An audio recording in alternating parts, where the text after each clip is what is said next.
नमस्कार, मैं ललित प्रजापति। आज 11 तारीख है। सबकी निगाहें एक बहुत बड़ी बैठक पर टिकी हुई हैं जो नेतन्याहू और ट्रंप के बीच होने वाली है।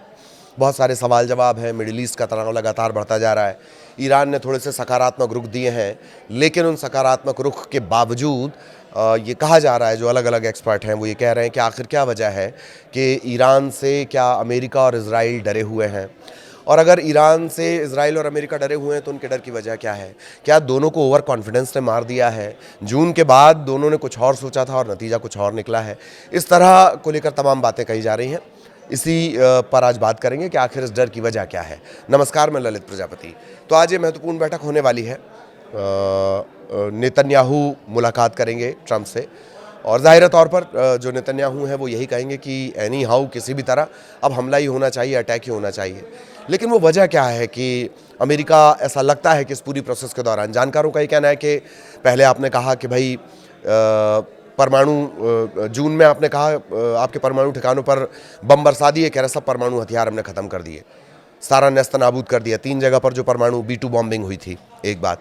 उसके बाद आपने अचानक से कहा कि ईरान में जो प्रोटेस्टर्स हैं उनको आप क्रूरतापूर्ण सजाएं नहीं देंगे, फांसी नहीं देंगे, वरना मैं ये कर दूंगा। दूसरी बात, फिर आपने कहा कि फिर से वही बात आ गई जिसे जून में आपने ख़त्म कर दिया था। अब आप कह रहे हैं, अमेरिका कह रहा है कि ये आप जो है कि यूरेनियम मतलब परमाणु हथियार नहीं बनाएंगे, ठीक, उसको लिमिटेड करेंगे।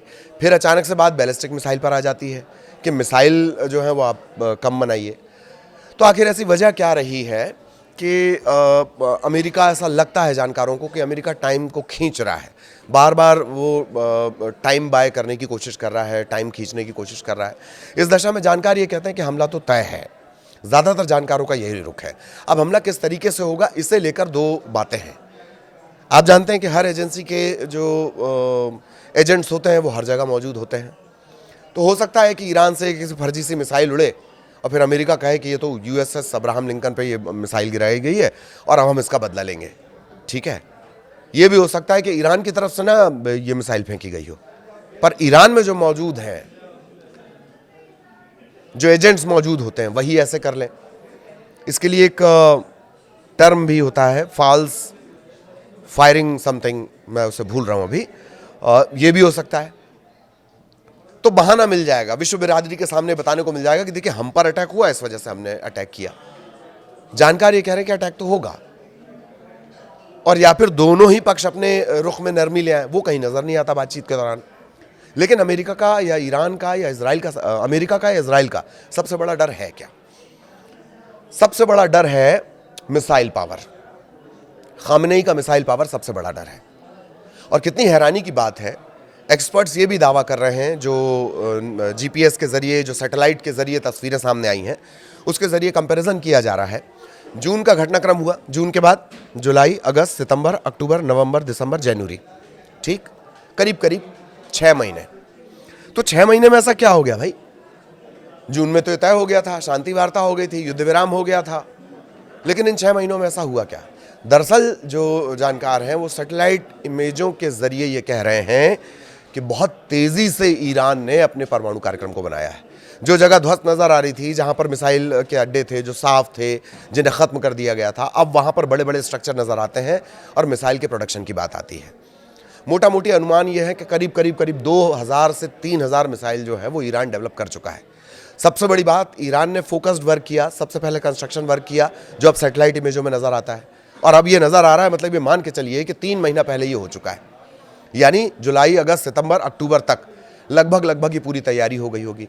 इसके साथ ही साथ मिसाइल कार्यक्रम को इतना तेज़ किया गया कि हमें अभी जो मिसाइल हमारी 100 मीटर जा रही है, उसकी रेंज बढ़ाइए, आप रेंज बढ़ाइए और रफ्तार बढ़ाइए, स्पीड बढ़ाइए और उसकी मारक क्षमता बढ़ाइए, यानी रफ्तार बढ़ाइए। तो जो 100 मीटर मार कर रही थी, अब उसे 1000 मीटर करने पर फोकस किया गया। सेजल, आपको याद होगी, सेजल मिसाइल कौन सी है? सेजल मिसाइल वही है जो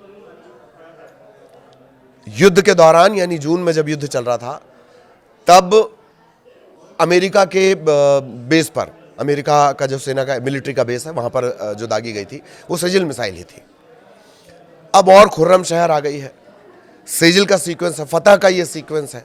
तो बहुत तेजी से ईरान ने मिसाइल पे काम किया है, रफ्तार पर, रेंज पर।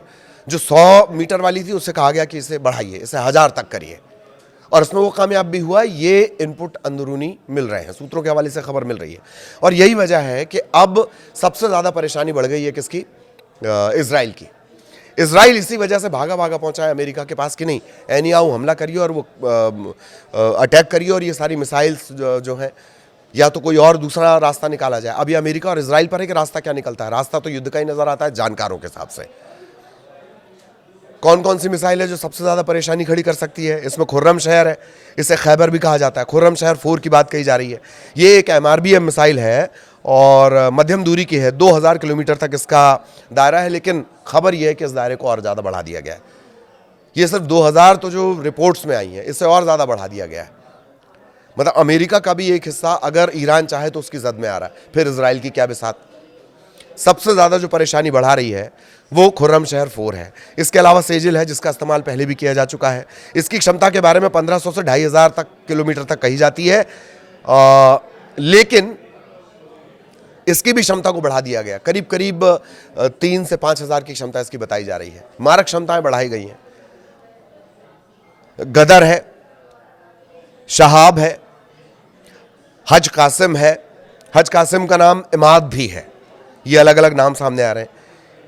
और ये गाइडेड मिसाइल है। आपको टारगेट सेट करके दे दिया जाएगा कि भैया सामने कैमरा दिख रहा है, इस पर ठोक देना है, तो ये ठोक दी जाएंगी।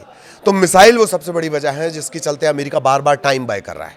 एक तरफ कहता है बात करेंगे, दूसरी तरफ कहता है टैरिफ लगा देंगे। और मिसाइल को जिस तरीके से तैयार किया गया है, जिस तेजी के साथ तैयार किया गया है। अब इसमें एक एंगल और है जो मैंने ओवर कॉन्फिडेंस वाला जिक्र किया। जानकारों का यह भी मानना है कि अमेरिका और इजराइल को उनका ओवर कॉन्फिडेंस ले डूबा। जून में ऐसा लगा कि हमने इन परमाणु जो संयंत्र थे अलग अलग जगहों पर, 3 जगहों पर, वहां पर अटैक किया और नेस्तनाबूद कर दिया। अब तो ईरान को बहुत पीछे हमने भेज दिया। और एक कॉमन परसेप्शन है कि ये तो मुस्लिम धर्मगुरु हैं। कौन? खामेनेई। तो इन्हें तो अभी बहुत टाइम लगेगा, ये दोबारा अपना प्रोग्राम नहीं कर पाएंगे। लेकिन मुस्लिम धर्मगुरु से इतर खामेनेई ने बतौर एक लीडर जो काम किया, अपने पूरे साइंस को एक जगह झोंक देना, अपने पूरे डिफेंस को एक जगह झोंक देना, अपनी पूरी सेना की यूनिट को एक जगह झोंक देना कि हथियार बनाओ, तेज रफ्तार हथियार बनाओ, मिसाइल की क्षमताएं बढ़ाओ, मिसाइल की मारक क्षमता बढ़ाओ, मिसाइल की रफ्तार बढ़ाओ, मिसाइल के किलोमीटर बढ़ाओ। कोई भी खामेनेई से उम्मीद नहीं कर रहा था, लेकिन वैसा उन्होंने किया।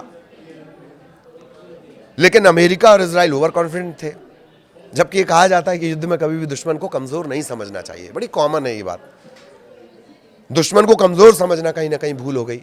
और अब वो मिसाइलें बनकर तैयार हैं। 2000 तो वो आंकड़ा है जो बताया जा रहा है। और यही तीसरा एंगल मनोवैज्ञानिक। अमेरिका जिस तरह से एक मनोवैज्ञानिक युद्ध खेल रहा था, अब ऐसा लगता है कि ईरान उस मनोवैज्ञानिक युद्ध में कहीं आगे चला गया है। पहले तेहरान और बड़े शहरों में मिसाइल का प्रेजेंटेशन किया गया, उसके बाद ये कहा गया कि हम तो इजराइल की तरफ तान रहे हैं। फिर ये कहा गया कि अमेरिका के आसपास जितने भी, चाहे वो नेवल बेस हो, एयर बेस हो, मिलिट्री बेस हो, हमने उनको टारगेट करके मिसाइल लगा दी है। फिर अचानक से खबर आती है कि USS अब्राहम लिंकन जो वहां पर खड़ा हुआ है, उसने एक ड्रोन को या एक सो कॉल्ड मिसाइल को नष्ट किया है। तो मनोवैज्ञानिक युद्ध में तो खामेनेई अपर हैंड पर आ गए। अब उनकी ही मिसाइलों की हर जगह चर्चा है। अमेरिका और इजराइल ने सोचा नहीं था जून के बाद उनका कॉन्फिडेंस या कहें उनका ओवर कॉन्फिडेंस उन्हें ले डूबा। ये बात कही जा रही है जानकारों के द्वारा। और यही वजह है कि अमेरिका इधर से उधर से, दाहिने बाएं, आए ताएं टाइम बाय कर रहा है, यानी खींचने की रणनीति, ताकि जितना लंबा इसे खींचा जाए तैयारी कर ली जाए। अमेरिका को लगा था कि खामेनेई मादुरो हैं, डेल्टा फोर्स जाएगी, एक ऑपरेशन करेंगे, उठा के ले आएंगे। या जिस तरीके से उसामा बिन लादेन के लिए एक टारगेटेड ऑपरेशन किया गया, फोर्स जाएगी, धाड़ धाड़ धाड़ धाड़, खामेनेई को उठा के ले आया जाएगा, सत्ता परिवर्तन हो जाएगा। बस यही तो चाहता था इजराइल। लेकिन दरअसल ये उतना आसान था नहीं। तू डाल डाल में पात पात में खामेनेई हर बार आगे निकल गए। तो ये एक और ओवर कॉन्फिडेंस के खामेनेई को वेनेजुएला का मादुरो समझना, वो दांव भी भारी पड़ गया। एक छोटा small action group targeted operation पे जाए और धड़ाम धड़ाम करके चला आए, जिस तरीके से भारत की कई स्ट्राइक रही हैं, सर्जिकल स्ट्राइक रही है। लेकिन इस बार मामला उल्टा पड़ गया। आपने खामेनेई को मादुरो समझने की गलती की। इस ओवर कॉन्फिडेंस के बारे में भी बात कही जा रही है। मनोवैज्ञानिक युद्ध ओवर कॉन्फिडेंस और मिसाइल पर बेहतरीन तरीके से काम, इसने खामेनेई को अपर हैंड दे दिया है। अब इजराइल जाकर क्या कहेगा और अमेरिका और इजराइल मिलकर इसका क्या हल निकालेंगे, इस पर सबकी निगाहें टिकी हुई हैं। नमस्कार।